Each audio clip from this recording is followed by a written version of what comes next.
All right, we are here at CPAC Dallas. We have a very special guest with us. He's been on the show before. He is the Republican nominee for the U.S. Senate in Ohio, J.D. Vance. Welcome back, sir. Thank you, sir. Thanks for having me. Absolutely. So, one of the things I love about our state, and I tell people all the time, I love Ohio because we have normal people. Like normal human beings. We haven't, there's some crazies, but for the most part, Ohioans haven't fully lost their mind. So talk a little bit about why you're running for the Senate and what you want to do for those great people in Ohio.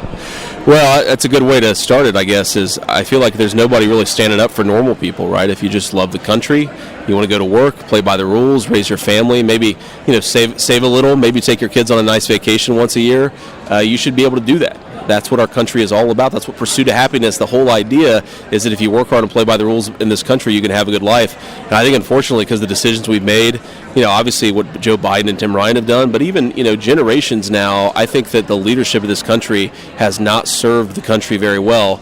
I think Trump was an exception, but we need a whole new generation of people to get in there and fix what's going on, or we're going to wake up in a country where, you can't afford to put gas in your tank, even worse than it is today, where you can't put food on the table, where you can't send your kids to a decent school.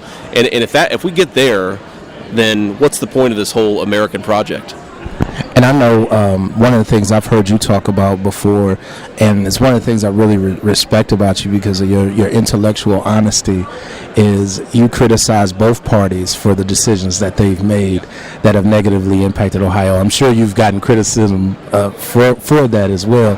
But talk about the plight of working people in this country, particularly in Ohio. Yeah.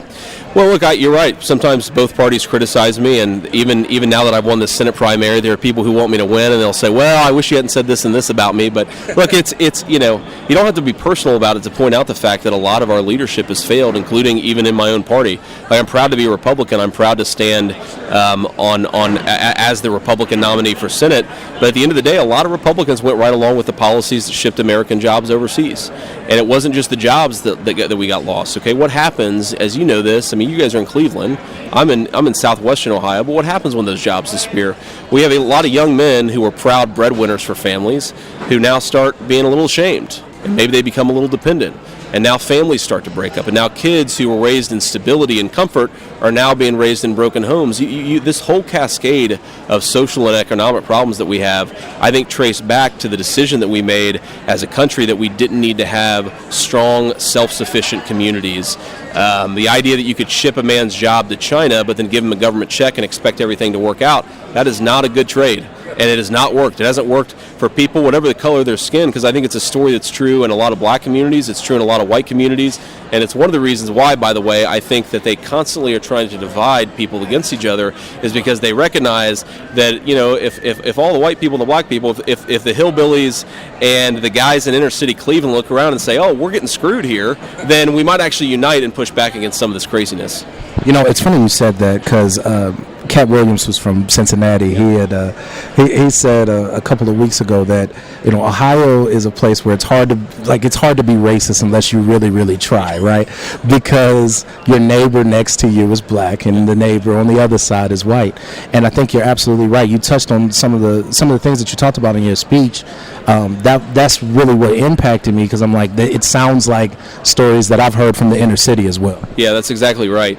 And I think one of the things that I always appreciate about growing up in southwestern Ohio is that people did have friends from all walks of life. Middletown, Ohio, you didn't have a whole lot of rich kids, but you had some poor kids, and you had a lot of kids in the middle, but we all kind of got along with each other for the most part, and that was a good thing.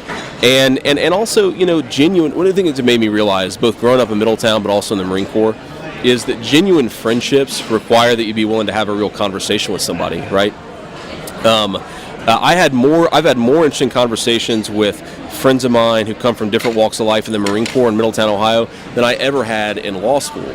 Because in law school, everybody's afraid of offending each other. But if you're afraid of offending people, you're not a real friend with somebody that you're too afraid to offend. So I just think that this whole idea that the way of building a common nation is to be, terrified of touching the third rails and terrified of having a real conversation. That's not how you build a country. That's how you build a nation of people who are too afraid of each other to actually talk to one another. I know we got to let you go here shortly, but Robin, I know you had a question. So my question is, what do you think needs to be done to address the fentanyl problem that is hitting our country hard? Well, there's so much that needs to be done because it's so big and it's so bad. I think that there are a couple of things. We got to look at it as a supply problem and as a demand problem. So on the demand side, we see everybody's affected by the fentanyl issue, but you see it most commonly in communities where you get a lot of jobs disappearing very quickly. And so you got to make sure people got good employment opportunities, people have good economic prospects. The other thing is we see it happen a lot in broken families, right? If you grow up in a single family home or single parent home, much more likely to be affected by the drug problem in one form or another. Relatedly there is you got to deal with the symptoms, right? So you got a lot of mamaws and papaws, a lot of grandparents that are taking care of babies they weren't expecting to take care of because their son or daughter's in jail, or God forbid even worse because of this fentanyl problem. So we got to provide more supports to those grandparents. I mean, if you're a foster care parent, you get a lot of resources. If you're a grandparent taking care of a grandbaby, you don't get anything. Right? That's a thing that you got to fix. And then the final thing, and I think this may be the single most important thing, is the supply issue. So long as you have this stuff pouring into our communities at a record level, you're going to have people dying from it. And the southern border has become a massive drug trafficking ring. We've got to get that thing under control, or we're going to kill a lot more Ohioans before this thing is done. Awesome. All right, let them know how to get in touch with your campaign if they want to volunteer, donate, all that good stuff. Yeah, jdvance.com is where to go. You can sign up to donate, sign up to volunteer, sign up to phone bank for us, and we need all the help that we can get because we're going to win this race, but we're in a hell of a fight. Thank you, sir. Thank you, guys. See ya.